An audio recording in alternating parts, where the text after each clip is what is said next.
নমস্কার বন্ধুরা, আশা করি আপনারা সকলে সুস্থ আছেন, ভালো আছেন। আজকে আবার একটা নতুন গল্প নিয়ে আপনাদের সামনে হাজির হলাম। জলসাঘরে ভূতের নৃত্য। একসময় নরসিংহগড়ের বড় বাড়িটা ছিল জমিদার বাড়ি।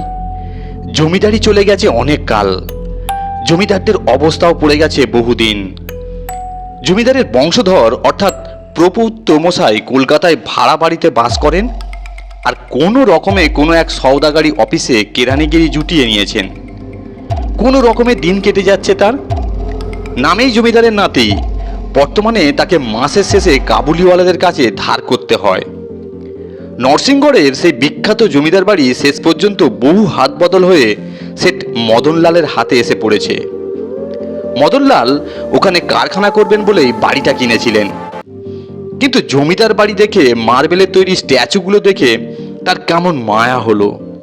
তিনি সরকারকে ডেকে বললেন, এ বাড়ি সহসা ভেঙে ফেলা ঠিক হবে না সরকার মশাই। জি হুজুর, ইমন বাড়ি আর করাবি সম্ভব হবে না। তবে এখানে কি করতে চান হুজুর? ভাবছি জঙ্গল সব পরিষ্কার কইরে দালান বারমহল ইত্যাদি রিপেয়ার করে আমি কিছুদিন এখানে বসবাস করিবে। আপনার যা ইচ্ছে হুজুর। আপনি জঙ্গল সব সাফ করিয়ে নিন, ঘরদর রিপেয়ার করিয়ে নিন, টাকার জন্য কিছু ভাবিবেন না, সব আমি কলকাতা সে পাঠিয়ে দেবে। এক মাস পরে আমি এখানে জমিদারের মতন বসবাস করবে। অতএব সেট মদনলালের নির্দেশে নরসিংহগড়ের পুরনো জমিদার বাড়ি বহু টাকা ব্যয় করে সরানো হলো, জঙ্গল সব সাফ করা হলো। এক মাস বাদে স্বস্তিক মদনলাল নরসিংহগড়ের জমিদারি বাড়িতে এসে উঠলেন। পরিবারের সবাই বাড়ি দেখে খুব খুশি হলো। দিন ভালোই যাচ্ছিল। শনিবার দিন রাত ঠিক 12টার সময় আচমকাই মদনলালের ঘুম ভেঙে গেল। এ কি, জলসাঘর থেকে সারেঙ্গি আর ডুগি তবলা শব্দ আসছে, যেন সেই সঙ্গে নূপুরের ঝুমঝুম শব্দ আর গান। মদনলাল প্রথম ভাবলেন স্বপ্ন দেখছেন, উঠে জল খেলেন, কিন্তু সম্পূর্ণ জেগেও শুনলেন সেই গান আর নূপুরের শব্দ। তিনি আর স্থির থাকতে পারলেন না। গানের আকর্ষণ তাকে মাতাল করে তুলল। স্থির দিকে তাকিয়ে দেখলেন তিনি অঘরে ঘুমোচ্ছেন, তার কোনো সাড়া শব্দ নেই। ড্রয়ার থেকে লাইসেন্স করা পিস্তলটি সঙ্গে নিলেন আর হাতে টর্চ নিয়ে এগিয়ে চললেন। জলসাঘরের কাছে এসে দেখলেন আলো জ্বলছে, সেই নূপুরের শব্দ, সেই গান, সেই হৈ হৈ শব্দ। মদনলাল ধীর পায়ে জলসাঘরে ঢুকে পড়লেন এবং জলসাঘরে ঢুকে অবাক হয়ে গেলেন। আশ্চর্য ব্যাপার, মেঝেতে দামি গোলচে পাতা আর এক পাশে সাদা ধপধপে ফরাস মখমলের তাকিয়া। তবলচি তবলা বাজাচ্ছে, সারেঙ্গিওয়ালা সারেঙ্গি বাজাচ্ছে, হারমোনিয়ামওয়ালা হারমোনিয়াম বাজাচ্ছে, কোনো কিছুরই অভাব নেই। তিনি মনে মনে ভাবলেন তাকে আচমকা সারপ্রাইজ দেওয়ার জন্য হয়তো সরকার মশাই এসবের ব্যবস্থা করেছেন। জমিদার বাড়িতে থাকতে হলে জমিদারি মেজাজ থাকা দরকার। তিনি মনে মনে সরকার মশাইয়ের বুদ্ধির তারিফ করলেন। জীবনে তিনি ঢের পয়সা কামিয়েছেন, বহু পরিশ্রম করে বহু অর্থ রোজগার করেছেন। সাত পুরুষ ফেলে ছড়িয়ে খেলেও মদনলালের অর্থ ভাণ্ডার শেষ হবে না। জলসাঘরে ঢুকতেই এক বাইজি হেসে অভিবাদন জানিয়ে বলল, আইয়ে হুজুর, তশরিফ লাইয়ে। তোমার नाम কি? लाल भाई, आपका दिल खुश करने के लिए बांदी हाजिर है। बहुत खूब, আপনার लिए एक गजल पेश करे? जरूर जरूर। বাইজি গজল ধরল। সুরিলা কণ্ঠ, সেট মদনলাল মোহিত হয়ে গেলেন। একের পর এক গান শুনলেন মদনলাল। ভোর রাতে বাইজি বলল, হুজুর गुस्ताफी माफ कीजिए, अब आपका घर लौटना चाहिए। ঠিক বাত হ্যাঁ। সেট মদনলাল খাস মহলে ফিরে শুয়ে পড়লেন নিজের বিছানায়।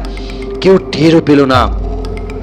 এমনিতে মদনলাল ভোরে উঠতেন, এটা তার চিরকালের অভ্যেস।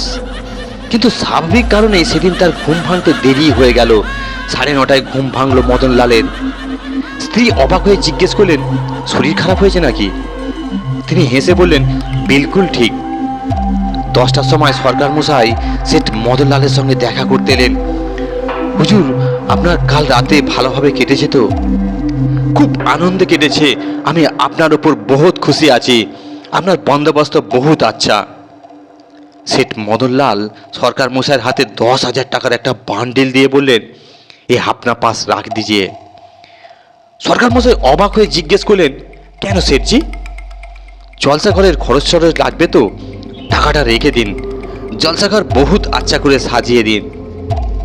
সরকার মশাই সেটজির দিকে কিছুক্ষণ ফ্যাল ফ্যাল করে তাকিয়ে টাকাটা নিয়ে চলে গেলেন। মনে মনে ভাবলেন, বড়লোকের কখন যে কি খেয়াল হয় কে জানে। পরের রাত তো রাত 12টায় গান আর সারেঙ্গের শব্দে সেটজির ঘুম ভেঙে গেল। তিনি আবার জলসাঘরের উদ্দেশ্যে বেরিয়ে পড়লেন।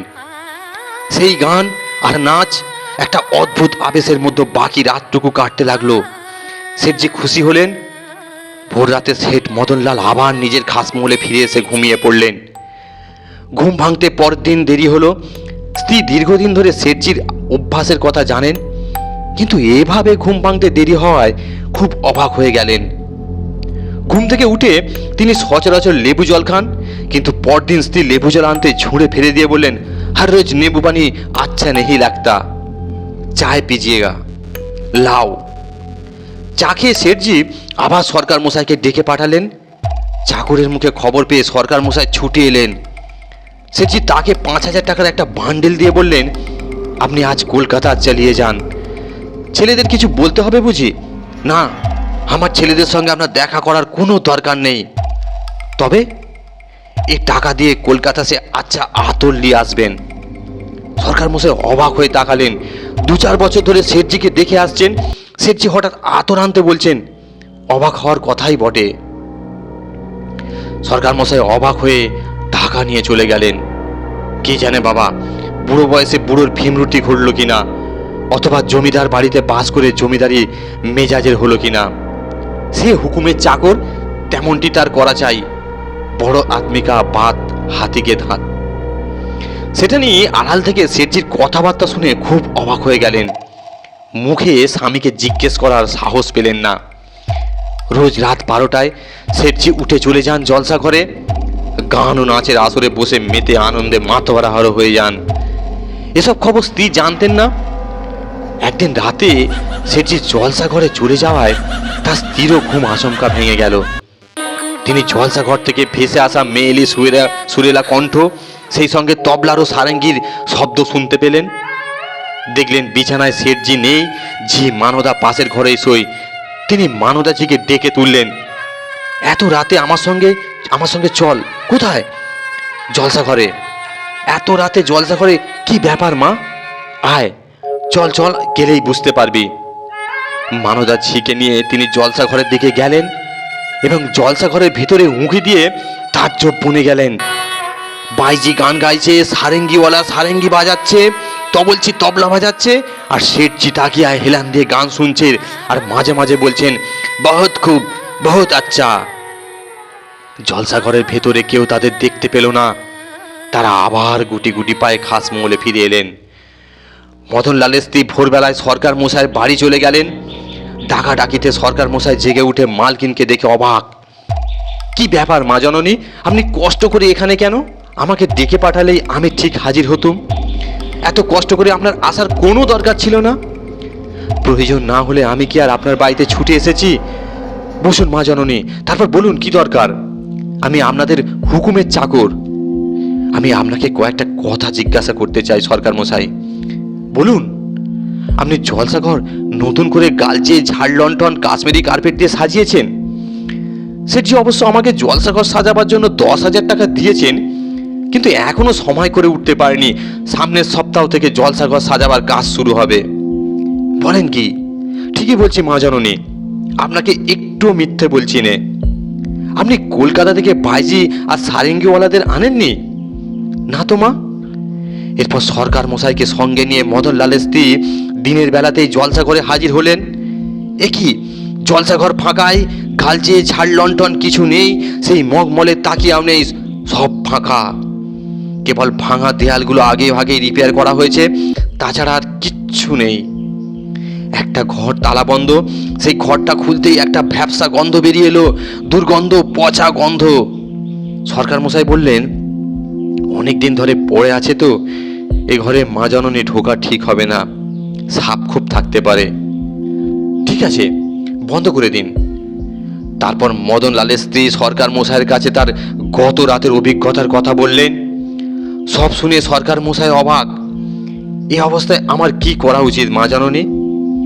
আপনি তো কলকাতা যাচ্ছেনই, অতএব এসব কথা বলে যেভাবেই হোক ছেলে মেয়েদের আসতে বলুন। যেভাবেই হোক শেঠজির জলসা ঘরে যাওয়া বন্ধ করতে হবে, নইলে কোন দিন সর্বনাশ ঘটে যাবে। ঠিক আছে, আমি আজই কলকাতা রওনা হব। আপনি কলকাতা থেকে ফিরে আসুন, তারপর জলসা ঘরটা একদম ভেঙে ফেলতে হবে। যে আজ্ঞে মা জননী। ওই দিন সরকার মশাই কলকাতায় চলে গেলেন। শেঠজির ঘুম ভাঙল সকাল 10:30টায়। তিনি এসব কিছুই জানতে পারলেন না। শেঠজি ঘুম থেকে উঠে চিৎকার করে ডাকলেন, এই কে আছো, চালে আও। সেটা নিয়ে ছুটে এসে বললেন, কি ব্যাপার, সকালবেলা উঠে চিৎকার করছে কেন? আমার ইচ্ছে। শেঠজির চোখ দুটো জবা ফুলের মতো লাল, তার গা জ্বরে পুড়ে যাচ্ছে। সেদিন রাতেই আবার অঘটন ঘটল। সারেঙ্গি, বেহালা, সুরেলা কণ্ঠে আর নুপুরের শব্দ শুনে শেঠজি জলসা করে যাবেন বলে উঠে দাঁড়ালেন। তার স্ত্রী পথ আগলে বললেন, কোথায় যাচ্ছেন? জলসা করে। ওই শোনো, বাজনা, গান, ওরা ডাকছে আমায়, আমি আপনাকে যেতে দেব না। শেঠজি তাকে এক ধাক্কা মেরে বললেন, হট যাও, মুঝে জানাই পড়েগা। শেঠজির ধাক্কায় তার স্ত্রী পড়ে গেলেন, মাথায় আঘাত পেয়ে জ্ঞান হারিয়ে ফেললেন। শেঠজি চলে গেলেন জলসা ঘরে। জলসা ঘরে সেই যাওয়াই শেঠজির শেষ যাওয়া। পরদিন সকালে শেঠজির মৃতদেহ পাওয়া গেল জলসা ঘরে। শেঠজির ছেলেমেয়েরাও কলকাতা থেকে সরকার মশাইয়ের সঙ্গে নরসিংহগড়ে এলো, কিন্তু আর কি হবে, সব শেষ। জলসা ঘরে গিয়ে তারা দেখলো শেঠজি মরে পড়ে আছেন, তার পাশেই একটা কঙ্কাল। সেই কঙ্কালের হাতে তখনও ছুরি রয়েছে। পাশের বন্ধ দরজাটা খোলা, ওখানে পাওয়া গেল আরো অনেক কঙ্কাল, ভাঙা হারমোনিয়াম, সেতার, সারেঙ্গি, ডুগি, তবলা। পরদিন থেকে জলসা ঘর ভাঙার কাজ শুরু হলো। ভেঙে গুঁড়িয়ে দেওয়া হলো সেই জলসা ঘরকে, কিন্তু তবু শেষ রক্ষে হলো কই। জলসা ঘর যেখানে ছিল সেখান থেকে রোজ রাতে গান ভেসে আসে। ভেসে আসে সারেঙ্গির শব্দ, গান আর নুপুরের রিনিঝিনি শব্দ।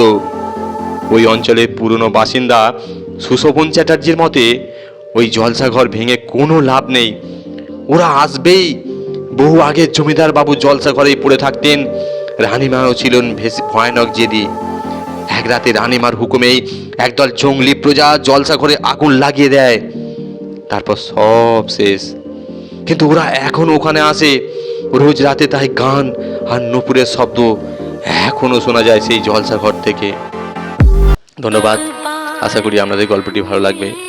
আপনারা সুস্থ থাকুন, ভালো থাকুন।